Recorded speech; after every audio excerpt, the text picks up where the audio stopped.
ভালোবাসা মানে কি, এটা যদি কাউকে জিজ্ঞাসা করা হয় তবে এর উত্তর হবে বিভিন্ন রকম। এমনকি এক একজনের ভালোবাসার ধরনও এক এক রকমের হয়ে থাকে। কেউ বলে ভালোবাসা মানে ত্যাগ করা, নিজের মনের মাঝে কষ্ট লুকিয়ে রাখা। আবার বিজ্ঞান বলে ভালোবাসা বলে কিছুই নেই, সবই আবেগ, অনুভূতি আর দায়িত্ববোধ।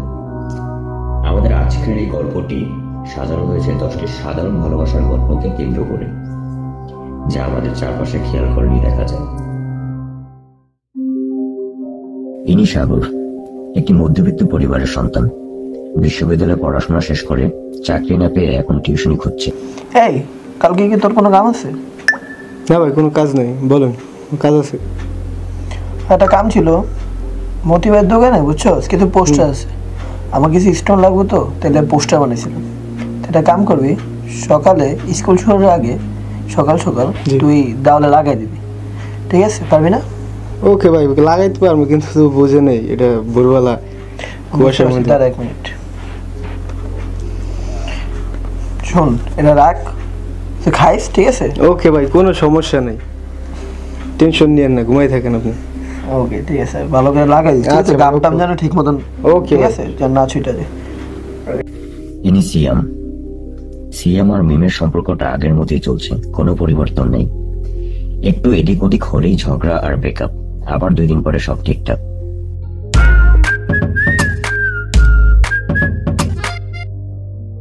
আমাকে বলছে আর কোনোদিন আমাকে তুমি ফোন দিবে না, এইটা কোন ধরনের ফাইজলামি? এখন আমার কাছে তোমার কোনো দাম নাই, বা তোমার কাছে আমার কোনো দাম নাই। আমি তোমাকে বলছি তুমি আমাকে ফোন দিবা না, মানে ফোন দিবা না। না, তুমি কেন ফোন দিবা আমাকে? হ্যাঁ, আমার তো কোনো দাম নাই তোমার কাছে। আমি তো সেইটাই বলতেছি তোমাকে, যে তুমি আর কোনোদিন আমাকে ফোন দিবা না।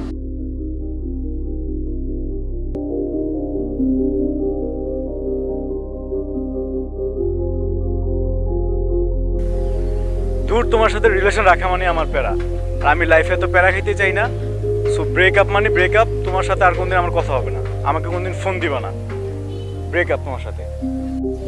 ইনি শুভ, বন্ধুদের সাথে আড্ডা আর গার্লফ্রেন্ডকে নিয়ে ব্যস্ত। সামনেই ভালোবাসা দিবস, তাই এই বিশেষ দিবসকে, বিশেষ মানুষকে একটা বিশেষ কিছু না দিতে পারলে নিজেকে অপরাধী মনে হবে, তাই এই বিষয়ে বন্ধুদের সাথে পরামর্শ করছে। এটা তো আমার গার্লফ্রেন্ড না, আসলে ভাই আমার অনেক বেস্ট ফ্রেন্ড, কিন্তু ওরা আমার মন থেকে অনেক ভালো লাগে। আশা করতেছি এবার 14 ফেব্রুয়ারি তোর প্রপোজ করবো।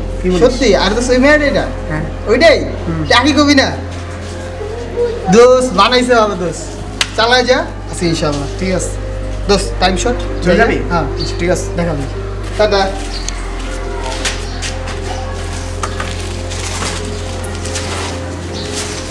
টাটা।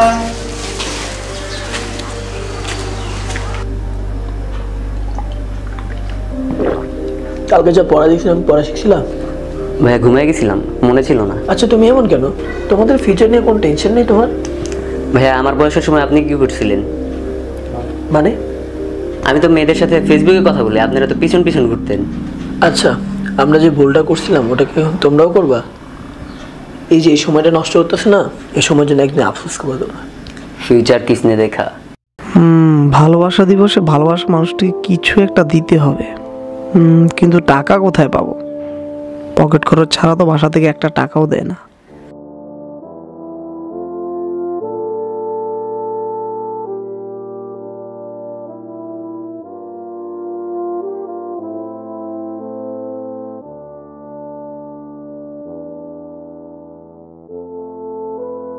বাসায় কেউ নাই, খুঁজে দেখি কোথাও আছে কিনা টাকা, অন্তত 1-2 হাজার টাকা হলেও চলবে। দেখ, পরেরটা পরে দেখা যাবে। এই দিন যদি ওরা একটা উপহার না দিতে পারি, তাহলে ও কি মনে করবে?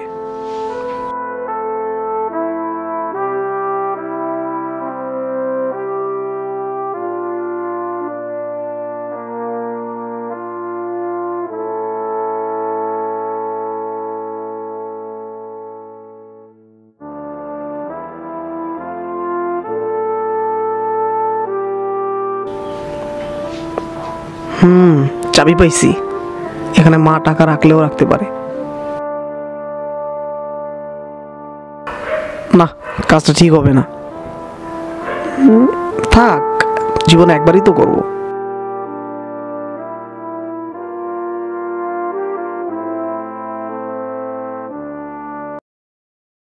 আচ্ছা, তুমি কি কিছু একটা করবা?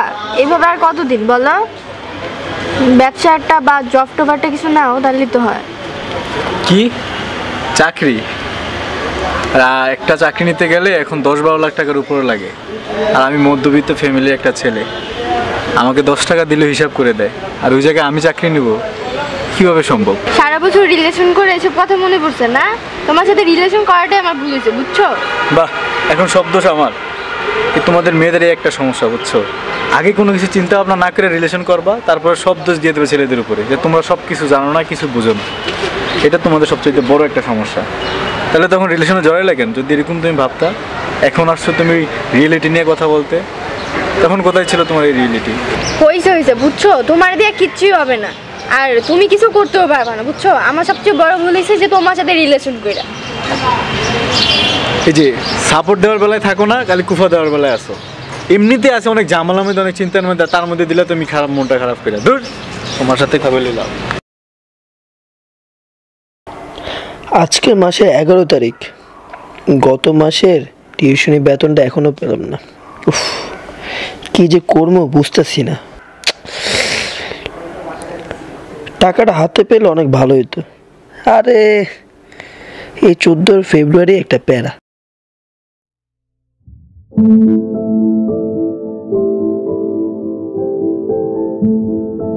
হ্যালো, তুই কোথায় আছিস?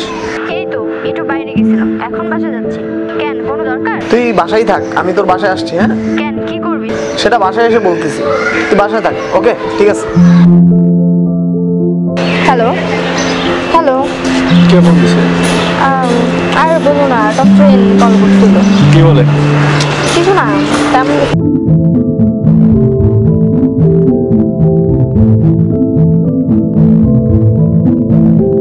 কি রে তুই এখানে? এই তো তোর বাসায় যাচ্ছিলাম। কি রে, তুই নাকি আমার খুঁজতেছিস? হ্যাঁ, এটা কি? ও আচ্ছা, পরিচিত হও, হচ্ছে আমার সিটি ফ্রেন্ড। ও হ্যালো ভাই, আমি সিয়াম, ওর বয়ফ্রেন্ড। আমি শুভ। ভালো আছেন? এই তো ভালো। কি রে, তুই তো আমার বললি না, কেন খুঁজতেছিলি আমারে? না, এমনিতেই তোর বাসায় যাচ্ছিলাম পরীক্ষা কবে জানার জন্য। ও আচ্ছা, তোর হাতে এটা কি? এটা না, এটা তোর ভাবির জন্য কিনেছিলাম। ও আচ্ছা, ভালো। তলে তলে টেম্পো চালাও, আমরাই জানি না। গার্লফ্রেন্ড আবার গিফটও কর। ঠিক আছে, পরে দিব। তো আসি, আমার দেরি হয়ে যাচ্ছে। ঠিক আছে ভাইয়া,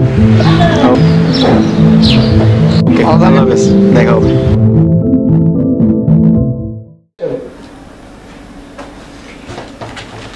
স্যার, এটা আম্মু দিছে এই মাসের আপনার বেতনটা। Thank you. 11 তারিখ হয়ে গেছে, দিছে, ভালো হয়েছে। এই মাসে তো লাগতো। আসসালামু আলাইকুম ভাই, কি অবস্থা, ভালো আছেন? আইসো ভাই, দিতে বলে শোন, তোর একটা কাম নেই, তুই করতে পারবি? এটা লে ডাকছিলাম। আপনার এমন কোনো কাম আমি করি না এই পর্যন্ত, আপনি এটা করতে পারবেন?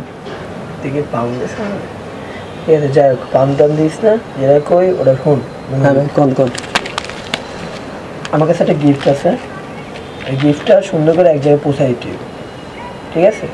ওই গির্জার ওদিকে, গির্জা তো চিনো? হ্যাঁ, ওই যে কাফুলের গির্জা। কাফুলের গির্জা, আমি জানি গির্জাটা একটি আছে কাফুল। ওই পাশেই মানে গির্জাটা এই পাশে, ওই পাশে একটা বাড়ি আছে। ওই বাড়ি ওখানে দিয়ে দিবি, 4 তলায়। 4 তলায় দুইটা বাসা আছে, 2টা ইউনিট আছে, মানে ডান পাশে যে বাসাটা ওখানে যা দিয়ে দিবি, পারবি না? কে ভাই, ভাবি নাকি ভাই? তোর তো পাকনামি করার দরকার আছে কি? না ভাই, কয়ালেন ভাবিলে তো সমস্যা নেই, দিয়ে একটা হইলে তুই পারবি না? কি এটা করবাস? কত হলো ভাই, রিক্স টিক্স হয়ে যায়, বুঝে নিতে হবে, যাবো পরিচিত একটা জায়গা, তো ঝামেলা টামেলা তো আছে, বুঝে নিতে। ভালো হলি না, বুঝছো? কয় না গিয়ে ভাই আপনি কি করতেছেন ভাই? আমি কি ভাই এটা কইছি নি? দেখ, তুই এটা লেগে না, তুই খাইস কিছু, একটু বাইরে তুই কামটা কর, বাইরে অনেক দরকার। তুই এটা রাখ, সমস্যা নেই, তুই রাখ, ঠিক আছে? সুন্দর করে করিস, ঠিক আছে? আচ্ছা ভাই, ভুল জানো না। ওকে ভাই, সমস্যা নেই, কোনো চিন্তা করেন না। আপনাকে নাকে তেল দিয়ে ঘুমান, ঠিক আছে, সব কাম হয়ে যাবে, কোনো ব্যাপার না, কোনো টেনশন করেন না ভাই। ঠিক আছে, চল গিফট দিয়ে দিস।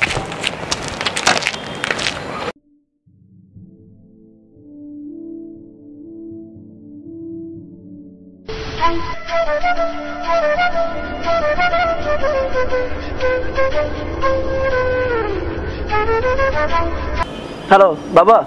তুই বেতন পেয়েছিস? না, কেন? না না, তেমন কিছু না। বুঝেছি তো, রিটায়ার্ডের পরে হাতে তেমন টাকা নেই। এই এক সপ্তাহ ঘরে কোনো বাজার নেই, তোর মা এদিকে অসুস্থ। সামনের সপ্তাহ কিভাবে চলবো বুঝতে পারতেছি না।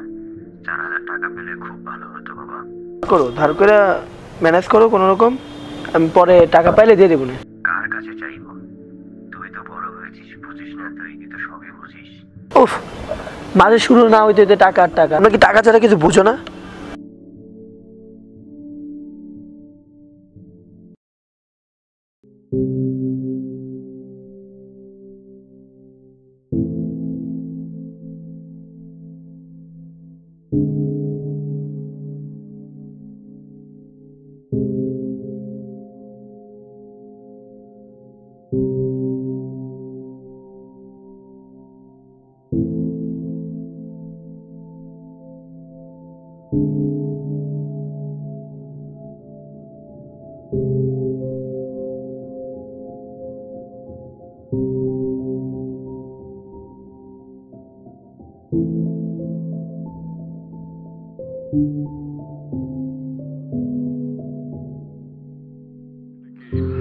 আচ্ছা, পরিচিত হও, হচ্ছে আমার সিটি ফ্রেন্ড। ও হ্যালো ভাই, আমি সিয়াম। আচ্ছা ভালো, তলে তলে টেম্পো চালাও, আমরাই জানি না। গার্লফ্রেন্ড আবার গিফটও কর।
আমি কেন ওর বয়ফ্রেন্ডের কথা কি জিজ্ঞেস করিনি?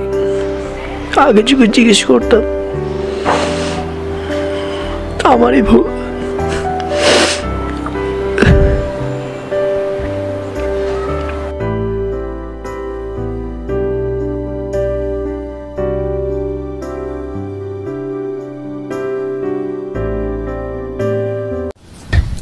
খুব কাছে পেয়েও যখন বাস্তবতার টানি কাছের মানুষটাকে ছেড়ে পিছপা হতে হয়, তখন কেবল আর্তনাদ করা ছাড়া আর কিছুই বাকি থাকে না। ভালোবাসা এমন এক জিনিস যা সবার কপালে স্থায়ী হয় না।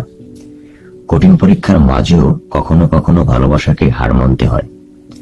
আর হার না মানা ভালোবাসা মুক্ত মনে উড়ে বেড়ায় ওই নীল অজানায়, যেখানে থাকে না কোনো বাধা। বন্দি খাঁচায় আটকে থাকা কষ্টগুলো মুক্তির আশায় ছটপট করে সবসময়। কেউ মুক্তি পেয়ে গেল, কেউ বা আটকে রায় বন্ধ জানালায়।